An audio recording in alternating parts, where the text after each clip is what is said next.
so much. It's an honor for me to be here, and I don't take it for granted.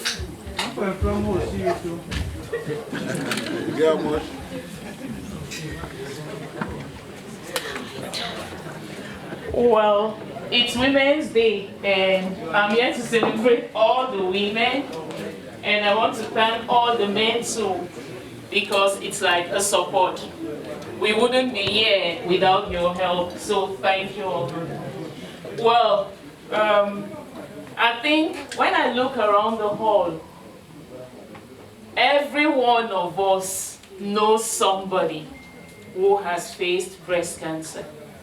It could be a mother, it could be a sister, it could be a friend, it could be a daughter, a colleague, but I'm sure we all do. It's a story that is very familiar. And just like Street Pikin, I call her Street Pikin. Just like she said, there are many women that are diagnosed daily with breast cancer. And the number, it's not to frighten us, but I think it's just to help us know where to focus, where to channel our energy. Today, I want us not just to look at the statistics, but also to better understand how to protect and how to be there for one another, because it's a very long and tedious journey. So, as she's already mentioned, early detection can save lives. It saves life. So, I'm here today just to encourage. Make sure you go for your screening. Make sure you know yourself. Make sure you examine your breast. Because if something changes, you definitely will pick it up. And sometimes, you might pick it up when it's a little bit too late, but better late than never. I've spoken to a few women, and some of them are actually scared to go for screening, to do a mammogram. And my question is always, if you're scared, isn't it better to go know what it is than to wait? So why don't you just go do it? And then it might be nothing. So it's better to go find out. And the good news is, right now, a lot of people are surviving because of early detection. And I'm just standing here today by the grace of God as one of the statistics of the survivors.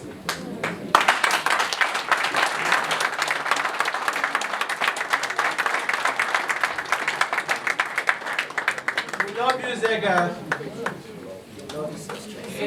It's going to be, please, you just bear with me. It's a subject that is very close to home. I'm sure all of us seated here, we've been affected in one way or the other. So I might be long, but I think it's something that we need to discuss. It still feels like a taboo in the community, but I just want to debunk it. It's not a taboo to be sick. And cancer, it is a statement, it is a word, it is not a death sentence. So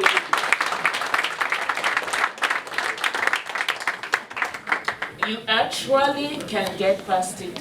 This is me. 2024, I'll just tell you a story.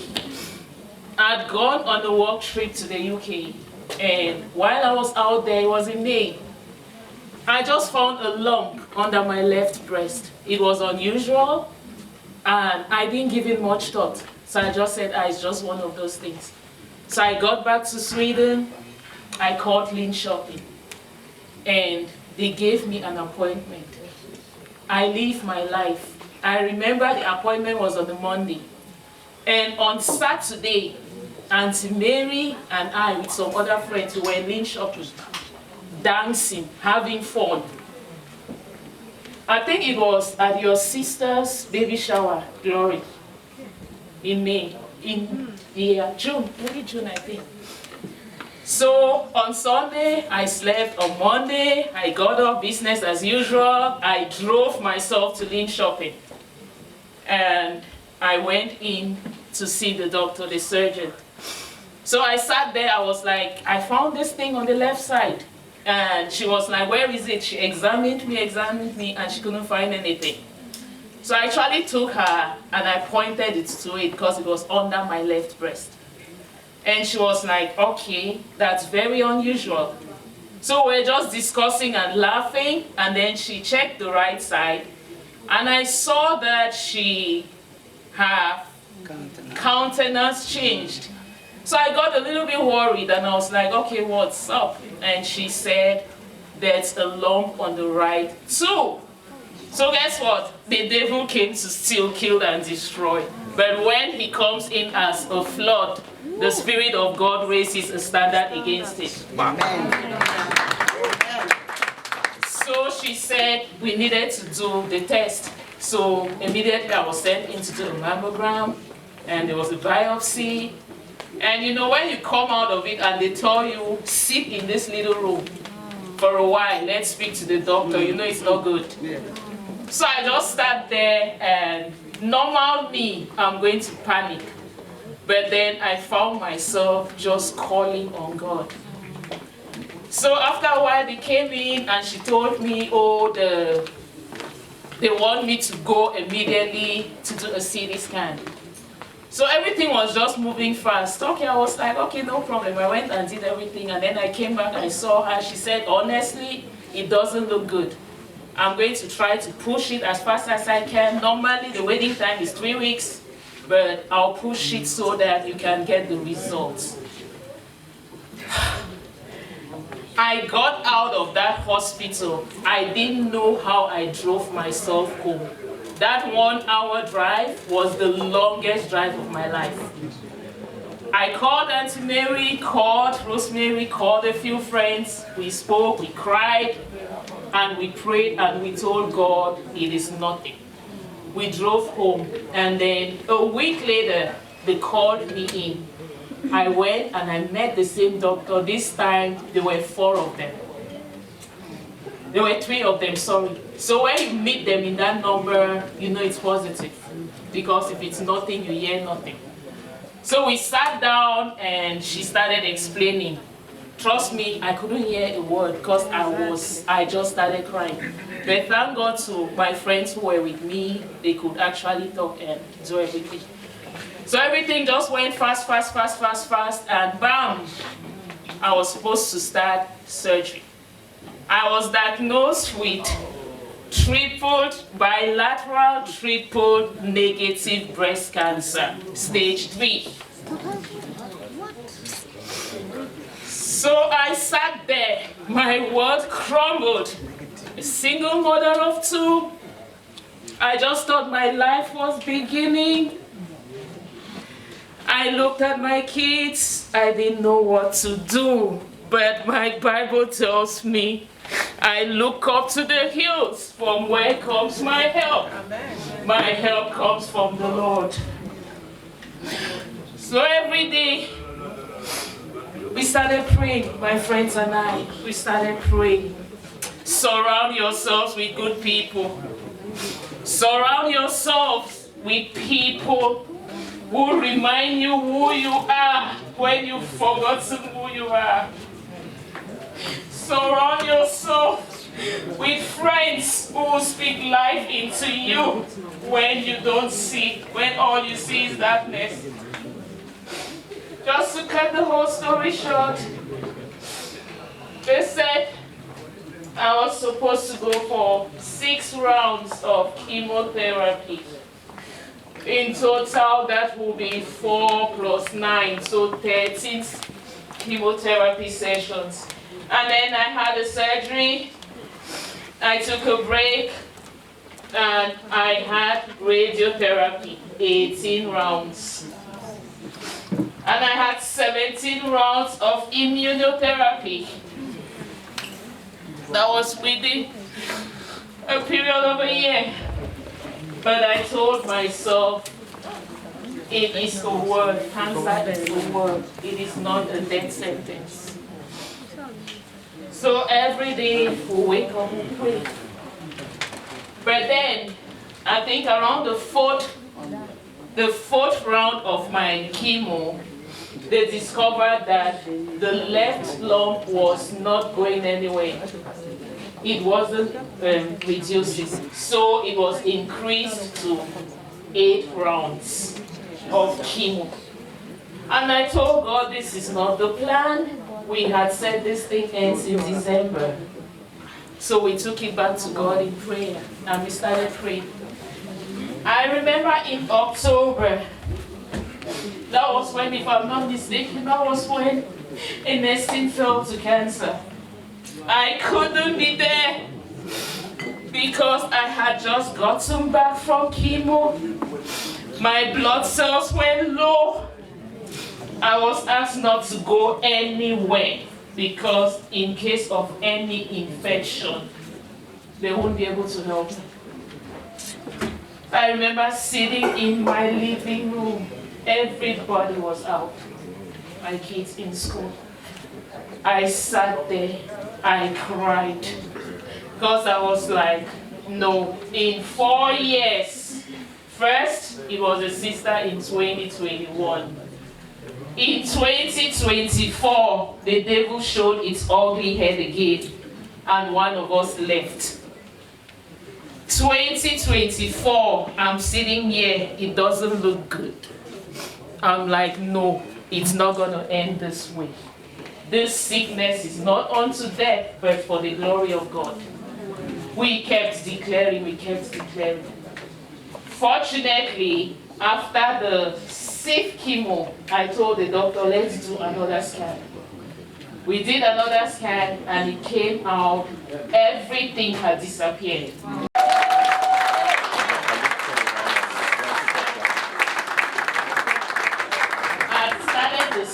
The doctor said, since they've already started the 7th, they must finish it. But I'll cancel the 8th. So in total, I had 4 plus 9. That's 13. I had 13 rounds of chemotherapy. They call that thing, if you know anybody who's gone through it, the red one, they call it the red devil. Because it knocks you out. But I thank God. So I took a break, and then on the 16th of December, I had a surgery. But guess what? I was lucky because the disease wasn't genetic. So they had done the test and everything. And it was just a lumpectomy. So they took out the lumps. Yeah. And I took a break, and then 2 weeks later, I started radiotherapy. Jesus Christ.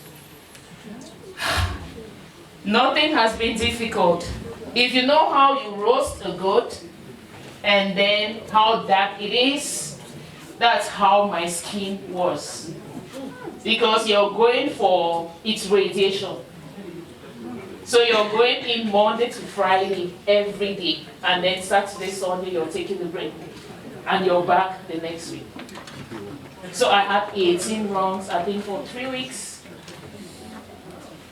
And after that, I took a break and I continued with immunotherapy. Why am I here today? I'm here today to encourage everybody. You know somebody who knows somebody who is dealing with breast cancer or who has gone through breast cancer. It is not a taboo. It is just like any other disease, like malaria or anything. So let's feel free to have these conversations, because I wish when I was going through mine, I knew somebody. I remember we sat down and we were looking, when we got the diagnosis, and we're asking, who in the community can we talk to? Who can help us? Who can just say something? So we're looking for answers. But then there was really nobody. So we had to face it by ourselves. But I thank God I'm here to tell the story, because many didn't get a chance. Please, women, Take your screenings, very important. Don't miss any. Don't miss any. Check your breast, your neck, under your armpits. Just check yourself.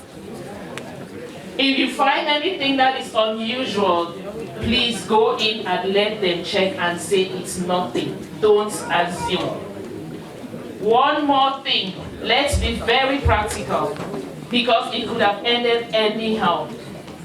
Sometimes we feel like we have it in control, but we make plans and God directs our steps. So if something like this comes up, let's be open. Talk to your kids, talk to your family about it, and surround yourself with positive people.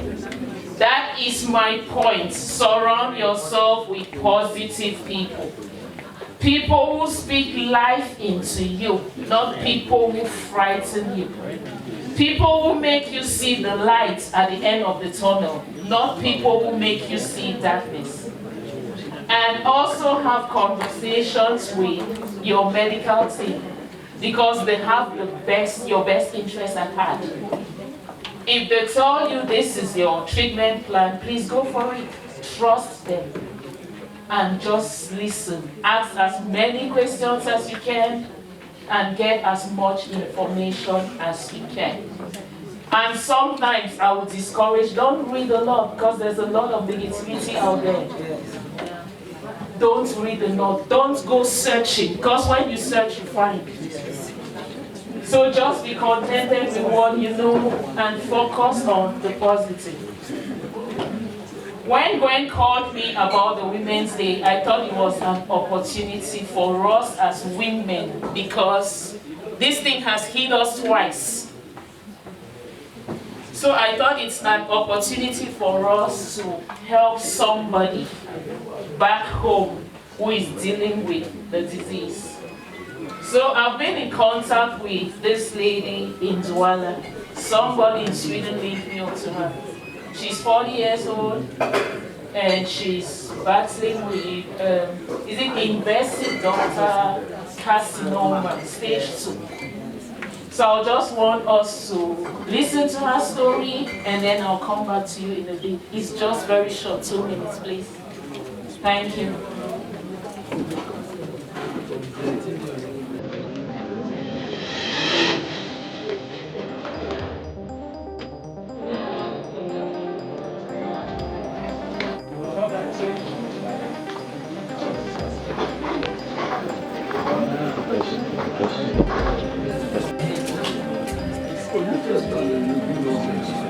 The switch number 072-905-7791.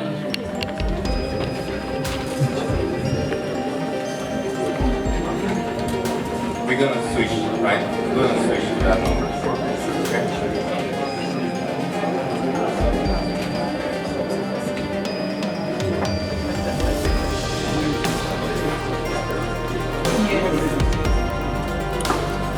Thank you so much. It's very good on behalf of the guests. Thank you so much.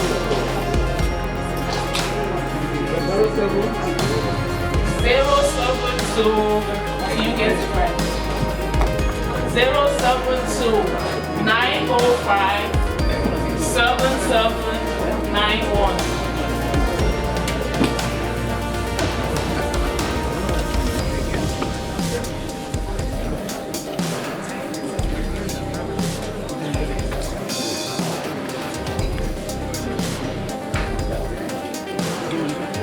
Okay, so now we are going to do the Shine the Light for Cancer.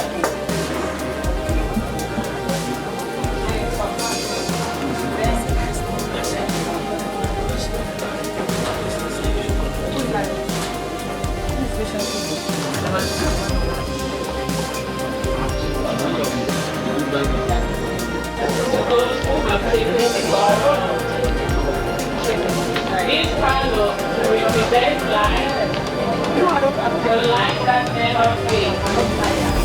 We remember their strength and we honor their legacy. Together, we keep their faith alive. Please, can we all just stand for a minute?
Especially for Valerie Maya, for Ernestine Engwari, and for all the sisters in Sweden and in the world around who have fallen to the disease.